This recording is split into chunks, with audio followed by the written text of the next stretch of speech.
ప్రియులరా, దినాల్లో దేవుడు ఏ విధమైనటువంటి ప్రార్థనలకు జవాబులు ఇచ్చాడో వారి జీవితాల్లో ఎన్నో మేలులు దేవుడు చేశాడు.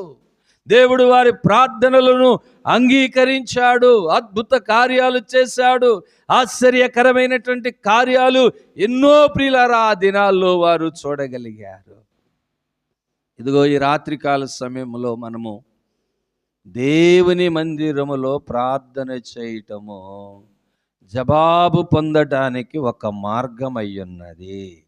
కనుకనే దావీదు అన్నాడు, నా శ్రమలో నేను యెహోవాకు మొరపెడి తిని, నా దేవునికి ప్రార్థన చేసి తిని, ఆయన తన ఆలయములో ఆలకించి నా ప్రార్థన అంగీకరించెను.